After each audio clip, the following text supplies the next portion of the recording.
Bonjour à toutes et à tous, bienvenue en direct sur Grand Lille TV, 7h15 à l'horloge en ce jeudi 19 novembre. Merci de votre fidélité. Et voici l'actualité du Grand Lille, voici l'info qui avance avec vous.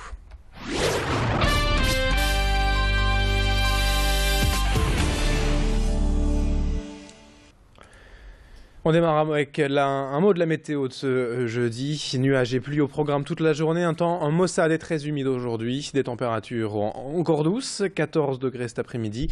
La météo, on en reparle avec les prévisions complètes après le journal.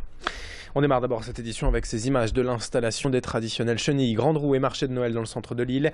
La place du théâtre tout d'abord en face de l'Opéra, c'est l'un des plus vieux manèges de France qui a pris place comme chaque année. L'idéal chenille date de 1922 et elle est toujours là, au rendez-vous, fidèle au poste, à une dizaine de mètres de là, à côté de la statue de la déesse. C'est l'incontournable grande roue qui termine aujourd'hui de s'installer. Véritable symbole des fêtes de fin d'année sur la Grand Place lilloise. Elle culmine à 50 mètres de haut et offre un panorama unique sur la ville en cette période. Et puis enfin, place Riour, le marché de Noël et ses 80 chalets ont ouvert hier leurs étals. L'inauguration officielle, c'est samedi avec les élus. Mais dès hier déjà, les premiers visiteurs sont allés découvrir ces stands traditionnels. Les animations de Noël avec Grand Lille TV est partenaire cette année. C'est donc parti dans le centre de Lille et c'est jusqu'au 30 décembre.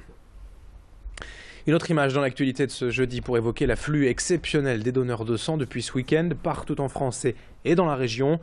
La population s'est mobilisée pour venir en aide aux victimes des attentats.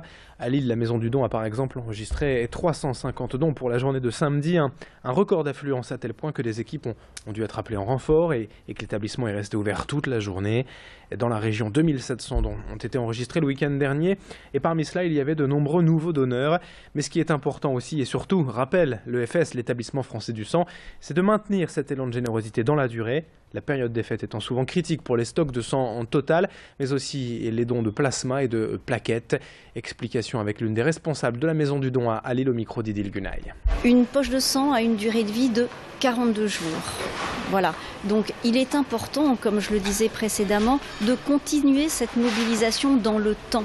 Donc là, chaque semaine, voilà, maintenant un peu le rush est passé, mais la mobilisation ne doit pas fléchir parce que nous avons besoin justement de reconstituer ces réserves. Nous avons besoin au niveau national, puisque les stocks se regardent, si vous voulez, au niveau national, nous avons besoin d'avoir des réserves de produits sanguins minimum à 12 jours.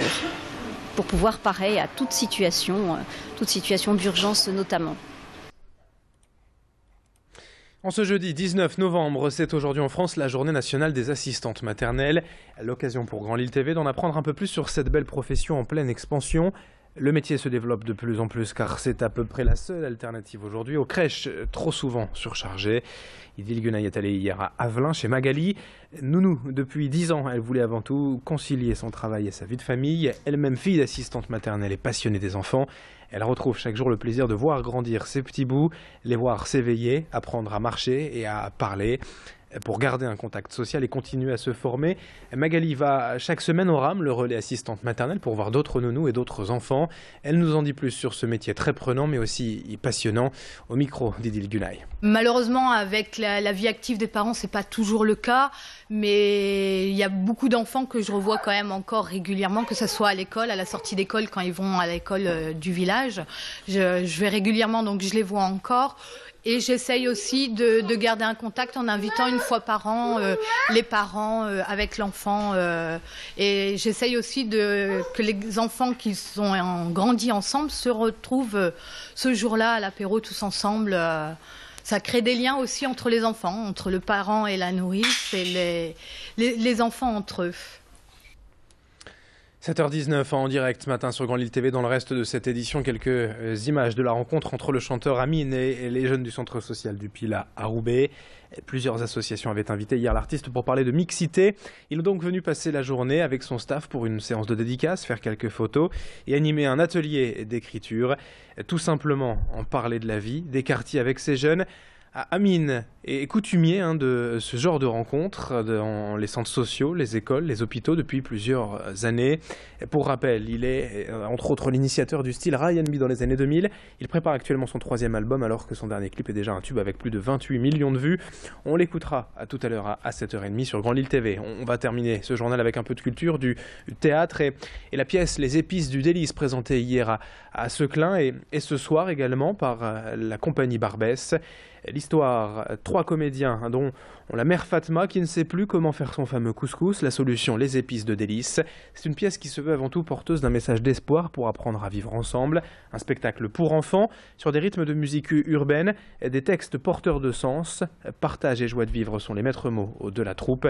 On va en apprendre un peu plus avec l'une des responsables justement de cette compagnie Barbès rencontrée hier par Clotilde Leguévac. Les enfants, donc, évidemment, vont devenir les adultes de demain. Donc, je pense que ça passe par les livres ou par les spectacles. Donc, de prôner ces messages-là, on ne le fait jamais assez. Il faut toujours continuer à le faire. Et d'apporter de la joie aux enfants par le théâtre et la musique. Voilà, enfin, moi, je trouve que c'est une des meilleures manières d'apporter sa touche un peu... d'apporter sa pierre à l'édifice. Les enfants étaient debout à la fin en train de danser, chanter avec nous. Donc nous, vraiment, mission accomplie pour nous. Si les enfants sont contents, ils repartent en chantant les chansons. Et justement, je pense que ça leur a fait beaucoup de bien.